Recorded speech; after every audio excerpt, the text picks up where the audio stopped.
د دې ملګری پوښتنه ده چې په روژه کې را باندې شیطان او د سواړو نو آیا په دې سره زما روژه خراب شو که نه ده خراب شوی؟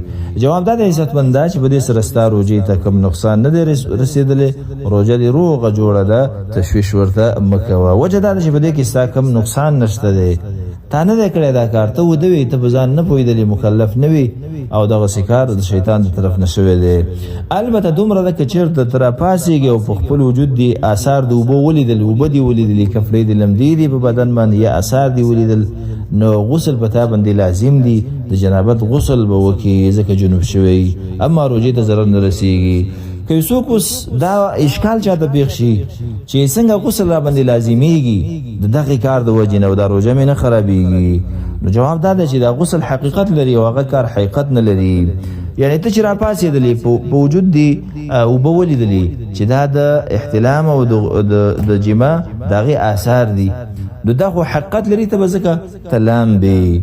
اما هر شي کم کوروالی تا کړی، مثال به ته ورته خپله ښځه ولیدله په خوب کې، چا بل څوک، لیکن د خپلې ښځې مثال به وله ورکو، خپله زوجه دې ولیدله چې هغه سره ته جما وکړه، چې ته راپاڅېدلې، نو آیا ته اوس ویلی شي خپلې ښځې ته چې هلکه ته ولامبه ځکه ما تا سره په خوب کې جما کړې؟ نه، نشي، ځکه هغه وایي زه یخه ومه، ته وده وي او زه یخه ومه، تا چېرته دا کار کړی؟ دغه کار حقیقت نه لري.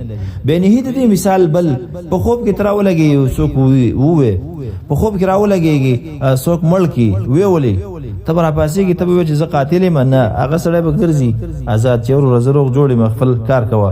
نو غرض زما دا دی چې هغه حقیقت نه لري، اما هر شي غسل دا حقیقت لري، نو غسل در باندې لازم دی که اوبه دې ولیدلې او آثار یې، اما نور روژې ته ضرر نه رسېږي. هذا بالله تعالی التوفیق، والله اعلم.